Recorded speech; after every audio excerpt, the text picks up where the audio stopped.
fast-acting airborne virus that might be out there, because it was in fact flu season. But when scientists looked at the distribution pattern of the outbreak, they noticed that most of the cases were clustered in the south side of the city. We believe we would have witnessed a more normal, uniform distribution of illness had it been an airborne virus, because it would have started at a point and moved outward. Since the outbreak seemed to be centered in Milwaukee's south side, this narrowed the focus of the investigation. Becky Furman lived on Milwaukee's south side.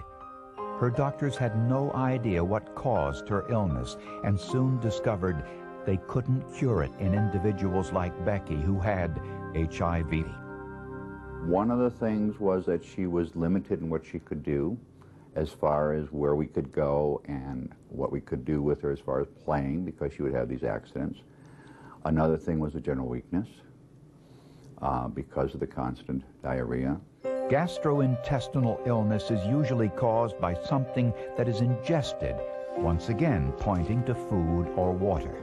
Due to the widespread nature, it would be very difficult for a single food to be incriminated in such a widespread nature of illness in a community, whereas water gets to a lot more people a lot quicker and on a much more widespread basis than you'd expect a single food item.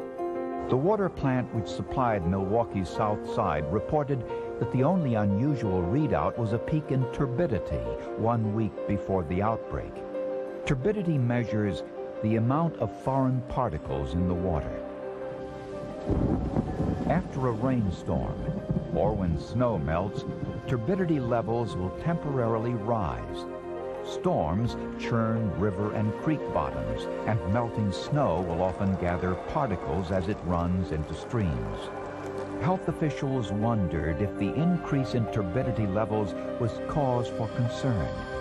The municipal water supply was disinfected with chlorine. Was it possible that the city's water supply was contaminated with something that didn't show up in water tests and that chlorine would not kill? If so, the entire city would be at risk, and one of the city's largest industries could also be affected, the brewing industry. The breweries were among the largest users of municipal water.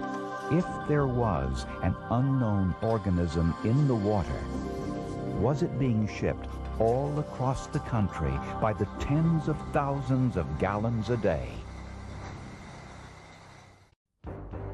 Health officials suspected that something in Milwaukee's water supply was causing the outbreak of thousands of cases of gastrointestinal illness. The water department insisted that the water quality levels were all within standards set by the Environmental Protection Agency and that the water was safe to drink.